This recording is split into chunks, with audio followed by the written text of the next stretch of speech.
other active firefighters. And one of the big concerns was increase in cancer among firefighters. So I sit there quiet, just soaking it all in because they had free with the reserve.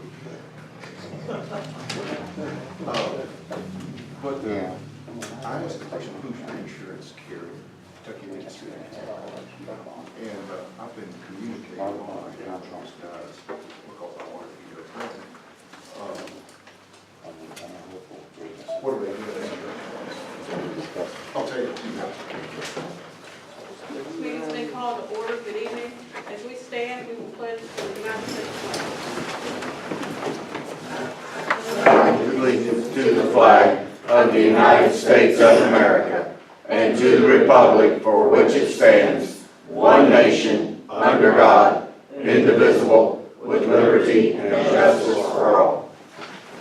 I'd like to recognize the guests this evening. Thank you for coming out and showing support of your community. At this time, I would like to ask for approval of the agenda from the council, and this is subject to deletion or addition by council. Question? May I ask a question? Open public support. We will cover that, but it will not be decided this evening. We just now got some information on it. Highlights of it. Great. Make a motion. Second motion. All in favor? Our topic tonight in business in reference to R5 zone in the city of Crittenden and the zoning book. In respect to the developer, Tanya Burns, and to the legislative body, the R5 residential zone has been brought up by the attorney of the developer and reviewed by the legal counsel of the city, Attorney Pete Whalen. Tonight, council will discuss the opinion and decision of the R5 proposal and agree to the R5 zone. This zone will be presented to planning and zoning and create at least one public hearing at the proposal, reporting their findings of the fact with their recommendations to the appropriate legislative bodies for final action. KRS 100.211 requires a planning commission to make its recommendation on a zoning map amendment within 60 days after receiving a complete application, or 120 days if the planning commission of a consolidated local government is involved. At this time, I would like for Ms. Burns to come up, and did you want to speak to the council in reference to this R5 and give a little insight on it? Good evening, Mayor. I'm actually represented by council, and my council will address the city council this evening. Thank you. This is Mr. Leonard Brogan. Mayor and council, is it appropriate if I'm first of all, my name is Len Rokamp, and I'm representing Red Hawk Enterprises, of which Tanya Burns is one of the managing members. And we filed a zoning map amendment with the Grant County Planning Commission that included a preliminary site development plan for about a 17-acre parcel on Violet Road. That proposal was that the front roughly 1.75 acres would be used for a highway commercial for very possibly a restaurant, and the rear portion, the 15.63 acres, would be zoned to permit a multifamily apartment development. And in the course of our application and further discussions with the Planning Commission, it was determined that unlike maybe other surrounding municipalities, that the zoning code for the R3 zone that the city of Crittenden has, that it talks about the density permitted on a per lot basis rather than on a per net acre basis. So as a result, there was ambiguity as to whether this was an appropriate zone and whether or not the development would meet the zoning criteria. So as a result of that, because if you took it on a with the way that the zoning code talks about the density is how big your lot has to be, essentially we could say we want to divide this 15.5 acres in the back into like 31 separate lots that would meet the zoning criteria, and then put the eight units on each one of them. Well, that didn't make sense to us from a standpoint of a unified development. Doesn't make sense because that's way more density than we ever would want to put into this development. So as a result, we, in discussions with Becky Ruhal and the mayor, we tried to come up with a mechanism that would allow for the type of development that we're talking about. In a single owner, a single planned development that would include the apartments, but would also include significant amenities of a clubhouse, a pool, probably in some of their other projects they have community gardens, walking trails, and roughly, at least a 50% green space area. So the suggestion was made to us that the only way to really properly address this was to suggest a text amendment to your zoning ordinance to create a new zone, which is, if you follow the next numbering system, the R5 zone, that would allow for this type of multi-dwelling apartment complex that would be an integrated development so that you could have the necessary apartments that would be there, but also the supporting services that would have an on-site leasing, that would be a 24/7 on-site manager, that we could then develop this as a high-end market rate development. And so in collaboration with the Planning Commission, and I think Mr. Whaley's had an opportunity to review it, we suggested the R5 residential zone as an addition to your zoning code.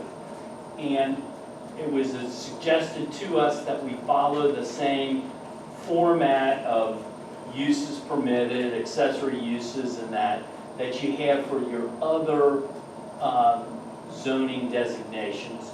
And then, we added some additional criteria that this zone would only apply if you had a minimum lot area of 10 acres, that the density would be no more than 12 dwelling units an acre, and that you'd have, like, the buildings would have at least 50% brick and stone, that the elevation would not exceed 3 stories, things that we thought were amenities, and that there would be these required amenities to that. So why are we here? This is part of the process that we're going to need to follow. And there's obviously, we've got a number of different steps that we're gonna have to follow up with. But a text amendment to a zoning ordinance requires that to be originated with the council. So what we're asking for you to do tonight is to authorize an application for the zoning text amendment to be made to the Gregg County Planning Commission.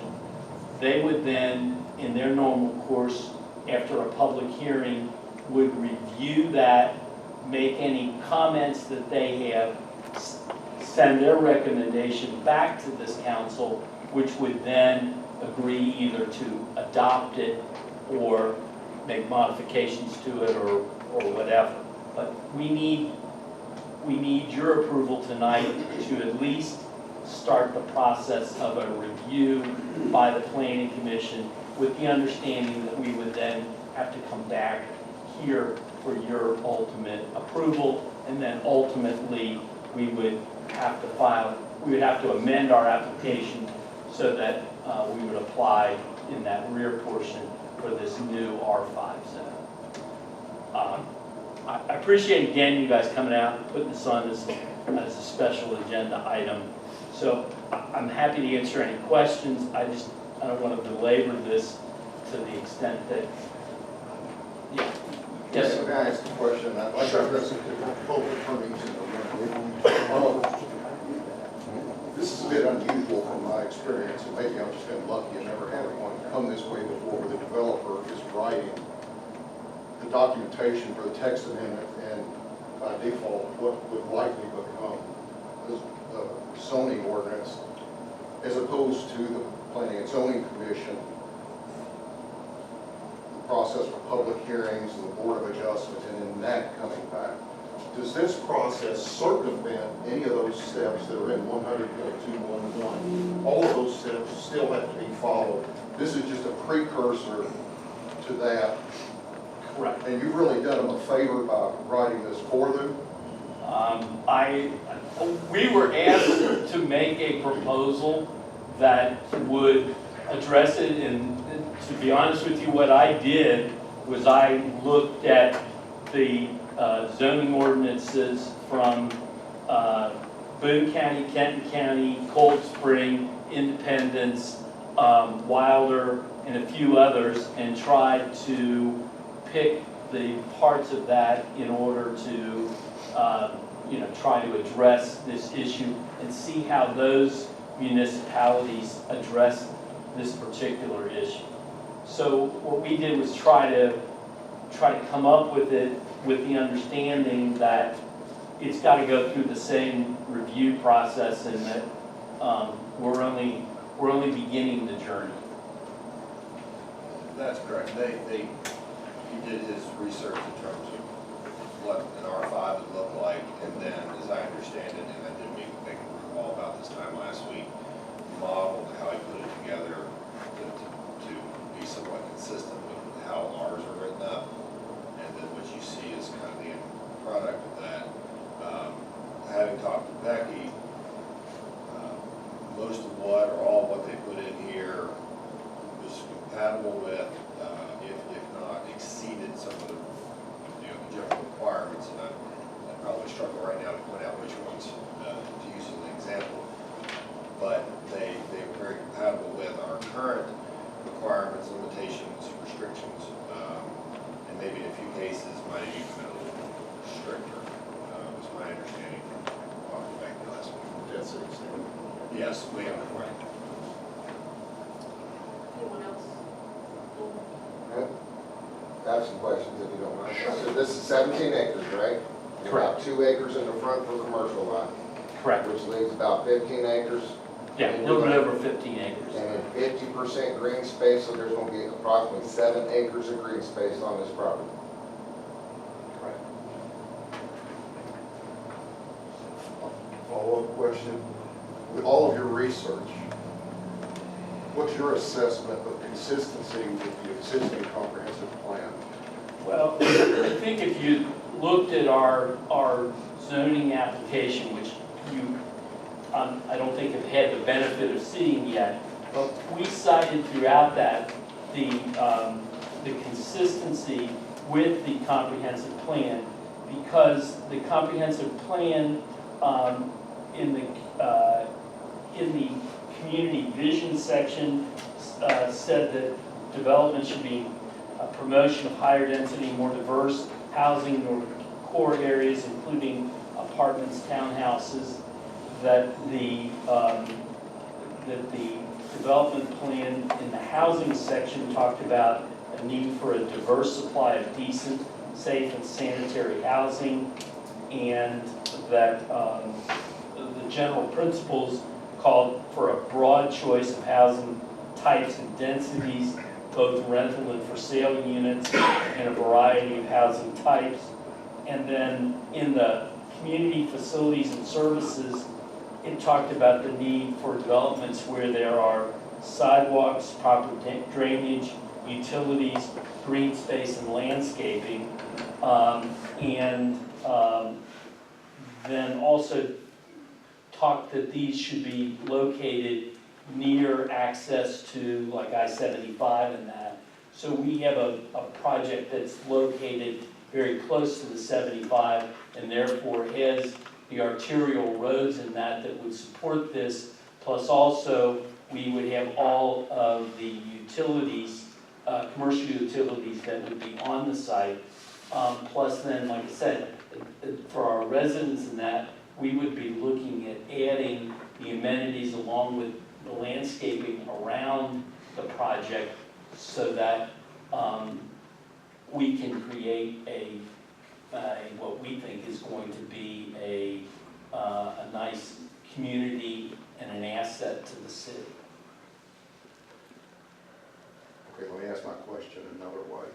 Okay. I agree with the text of what you read, and I've also researched this. The future land use map that's there for that section is for low-density housing, not for high-density housing, which is in contrast to the verbiage that you quoted, which also means it's surrounded by R1s, which in effect would make this spot zoning. Well, I think you have the commercial primarily around that. Yeah. So this commercial piece all around it, except for, I know you have the single-family residential housing that that borders that, but that, you know, what we think is that if you do more of like a cluster development, the density is actually less than what, if you were trying to put it in as, you know, 8 units per, say, a half-acre lot or whatever, which is what, you know, a half-acre lot is what is permitted currently within the R3 zone.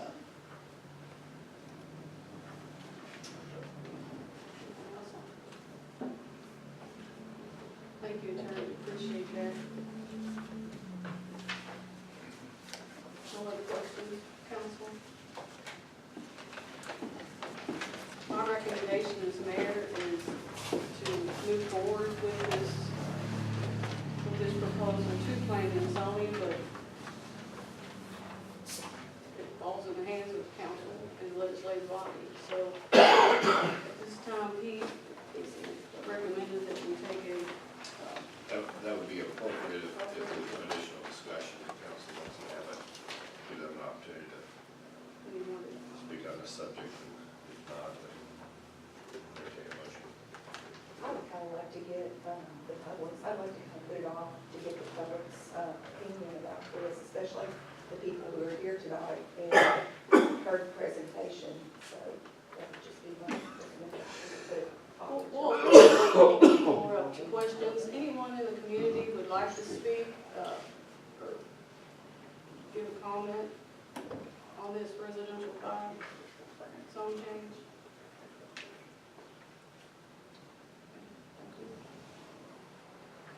At this time,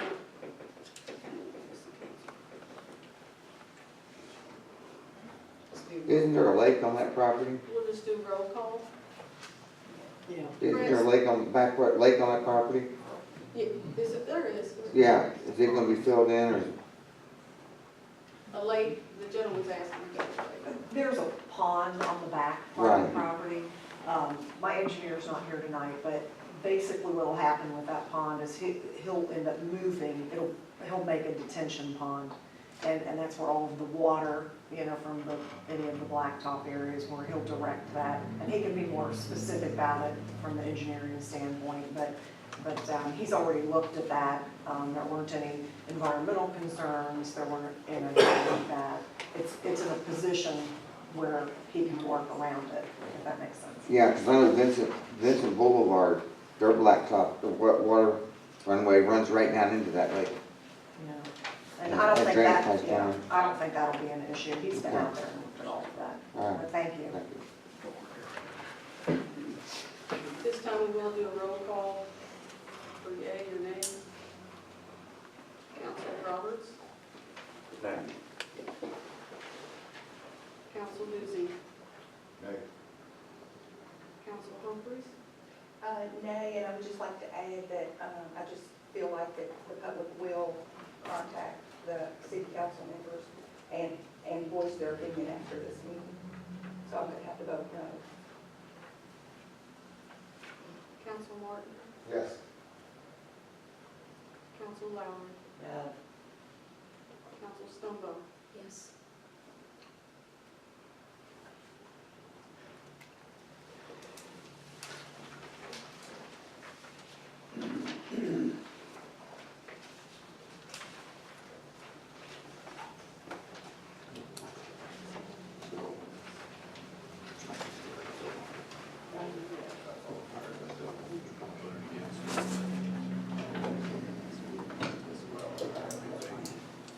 At this time, this proposal will not move forward on the R5 zone to the planning and commission as per council.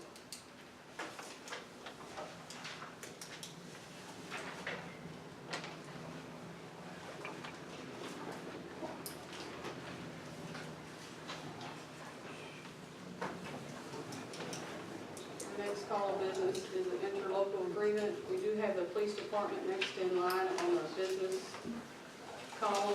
They have administered tonight the recommendations for the sheriff's department and the county fiscal court. We will not be voting on that tonight until we get that finished up by attorneys. It'll be next Tuesday if that counts. As we move on to the road department agreement, I've spoken to Chuck Gills, and the road department interlocal agreement with the county will stay as it is, with, depending on the municipal road aid fund that we get, Chuck, will be the same as it has been over the years. There wasn't a set amount in there because we really don't know for sure what the funds will be this year, but usually it's what, 3% to a certain amount that kept back for our municipal road fund for the city, and then Frankfurt adjusts that. So we will take a vote. Has everybody received the ordinance for the road maintenance? Has it been to sheriff, the county judge yet? Has he looked it over and he said bring it to you? Yes. I didn't hear you do what? Has the county judge agreed with the agreement? Yes, and so I've had the county attorney look at it.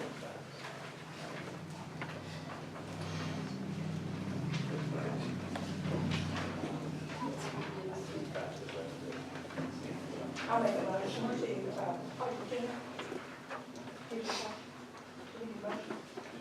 I would suggest, this is the first reading, correct? First reading. Right, so we don't really have to, right, because we'll vote on it next time. Yeah, this is the first reading of the ordinance for the county road department, and then we will have a second. Before we leave that, can I ask one question?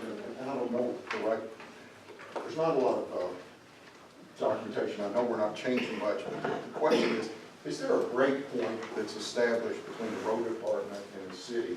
The break point of repair versus replace? So you got, This is snow removal. pardon? Snow removal This is snow removal. Snow removal? Peace, And- sorry. Well, and some minor potholes, repairs.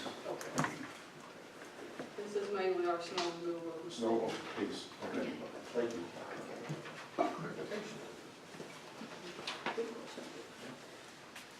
As we move on to the fire department contracts, I spoke with Chief Burton today, and if you guys came in, you had something to receive on the new agreement. We had changed a few things on that from Thursday of the packet that I gave you. If you go to, I believe it was number 4, is that correctly, that we talked about today, about the party of the first part agrees to pay the party of the second part, sum of $75,000. We just deleted, That is number 8. okay, we deleted the stipulation of the vehicles being consolidated, and we talked about that and figured out a few things of what he's going to do with the ambulance that is not operating right now and so forth.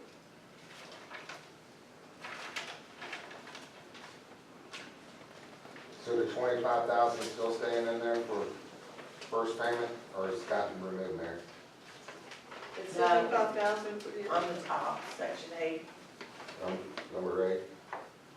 You're on flip it. You're on the old one. On the old? Section 8, right at the third page. Second thing.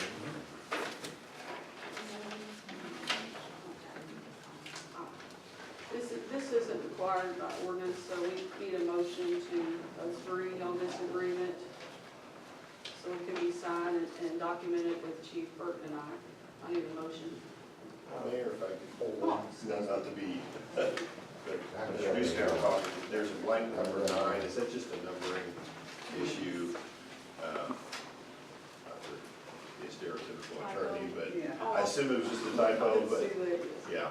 I just That's want to a clarify typo, that number that's a 9. typo, that 9 is just a numbering issue, that there's not supposed to We'll be. correct that before we sign Chief Burton and get that taken care of.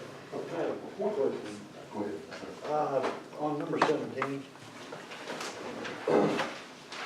customarily fire hydrants are only flushed once a year. And I'm questioning on having it done with manpower at hand 2 times a year. Chief Burton and I spoke about that, and it was for training and different things.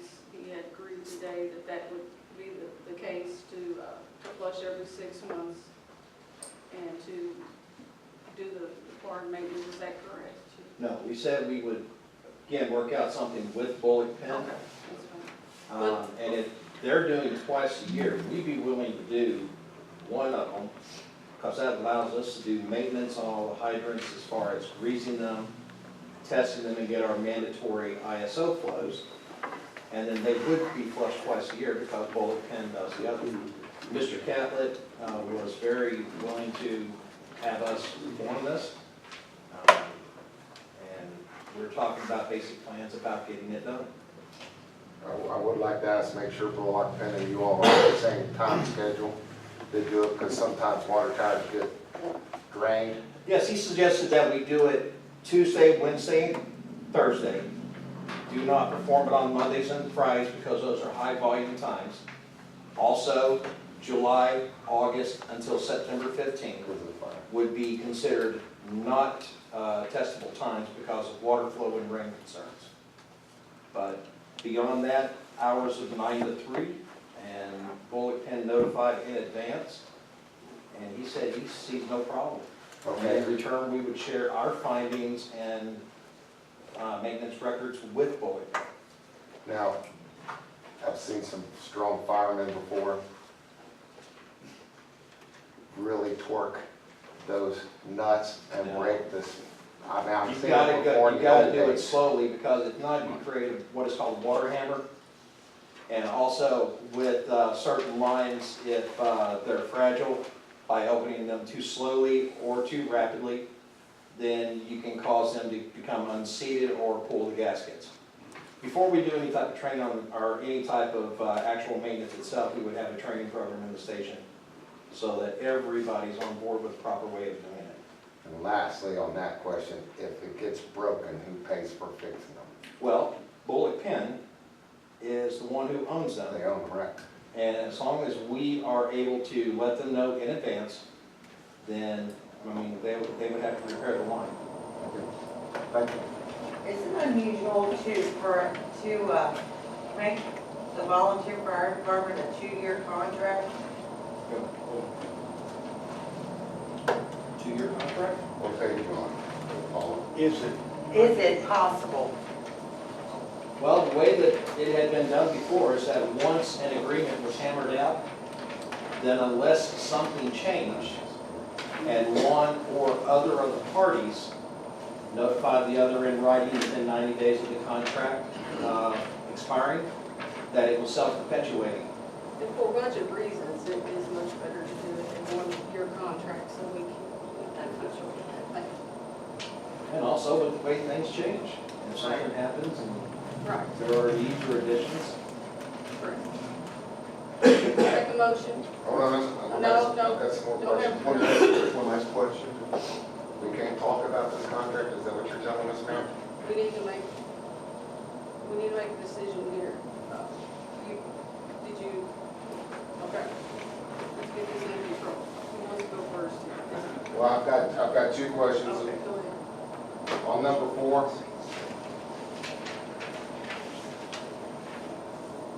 it talks about, oh no, the number's got changed, I'm looking at the old one. Basically, it's, I don't know what number it is on the new one, but basically, if there's a fire, water damage or whatever, and the fire department building gets destroyed, the city of Crittenden has the money that comes in from insurance, the city's not gonna build a new fire department for them? KLC carries our insurance, and you carry it as We well. carry insurance through ESEP and McNeil and Company.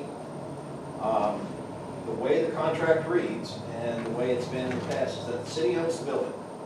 So therefore, any losses incurred, the city building value at that time is paid out of the fire department's insurance as well as whatever insurance they carry. And then the fire department has the insurance payout on the tangibles within the building. Not any guarantees.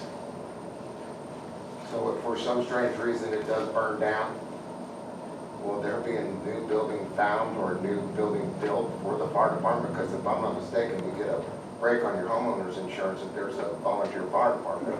And if the fire department's burnt down and there's no fire department, we don't have one. We'll cross Yes, that sir. bridge when we come to it, Until but we I'm pretty rebuild. sure that the city wants to always have a fire department. So can we take that out then and saying that the insurance money will not go for replacing their fire building? Where's that at, Dan? Well, I'm looking at the old one, so I haven't read the new one and I apologize. last name 3? Last is number 3. Yes, on number 3.